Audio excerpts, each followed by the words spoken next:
फिर गरीब आदमी पे तरस नहीं आया। कितने हाथ जोड़े कलम में पैर पकड़े दादागिरी दिखा रहे हैं यहाँ पे। बात भी नहीं करेगी।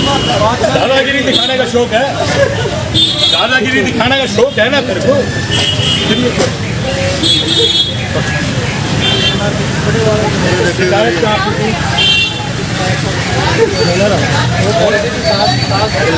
मेरी बात सुन, उन पे कार्रवाई करी है तूने? सरकार गिरीबाजी है यार।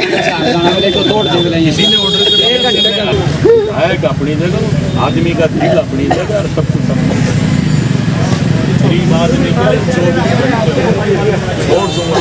कोई मांगर मेरे को इस्तीफा मांग लेगा, गरीब आदमी के लिए इस्तीफा दे दूंगा।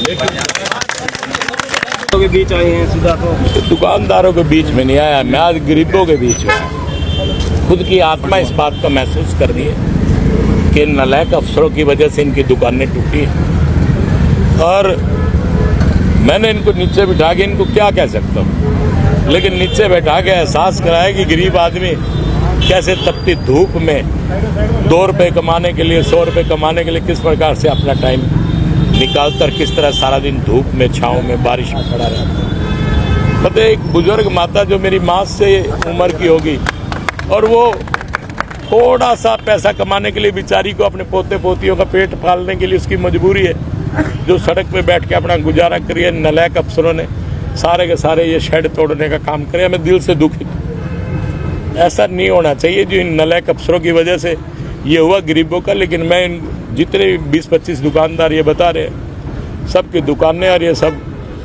अपने ही पैसे से जैसे भी होगा इनका ये कराने का काम करूँगा। और आज ही शाम को 7 बजे इन लोगों को बुलाया मैंने, ताकि ये अपने घरों में अपने बच्चों को खाना भोजन की व्यवस्था मैं इनको करके दूंगा, ताकि आज रात को इनके घर में चूल्हा जल जाए, ऐसी व्यवस्था करूंगा। लेकिन दिल से दुखी हूँ कि नहीं होना चाहिए, क्योंकि मेरे पिता जब यहाँ जींद आए तो बहुत गरीबी की हालत में आए थे और उन्होंने अपने आप को यहाँ स्टैंड किया, सबने साथ दिया। और हमारा को हमेशा हमारे पिता ने कहा कि गरीब आदमी का साथ हमेशा देना बेटा, और मेरा हमेशा साथ गरीबों ने दिया भी है। तो मैं अपनी तरफ से बहुत दुखित हूँ, मेरे पास आज शब्द नहीं है इन लोगों को देख के। लेकिन उन अफसरों को मेरे का मकसद एक ही था कि मैं उनको नीचे बिठा के एहसास कराऊं कि गरीबी होती क्या है। मेरे पास कोई शब्द नहीं है, मैं वो चीज़ तो नहीं कर सकता, पर जो भी ज़्यादा से ज़्यादा मेरा इनके लिए हो पाएगा मैं ज़्यादा से ज़्यादा इन परिवारों के लिए करूँ। आपने गरीबों के लिए इस्तीफा देने की बात की, लेकिन अगर मेरे को किसी प्रकार का कोई भी अधिकारी या मेरा कोई आला कमान कहेगा कि इस प्रकार से तुमने गलत किया, लेकिन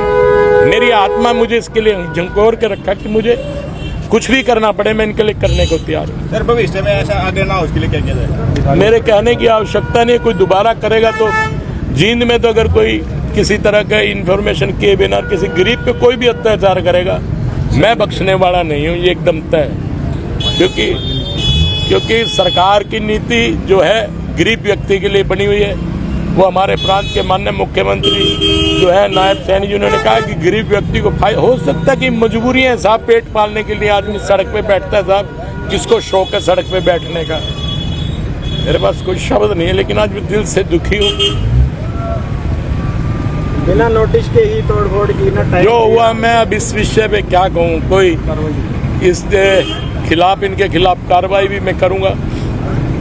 कार्रवाई किसी व्यक्ति के खिलाफ क्या करूँगा, वैसे तो मैं इनको इनकी आत्मा और इन गरीबों की बददुआएं मार देंगी। मुझे इन अफसरों के खिलाफ कोई कार्रवाई भी नहीं करनी, इनको बददुआएं मार देंगी, लोगों की गरीबों की हाय और बददुआएं मार देगी।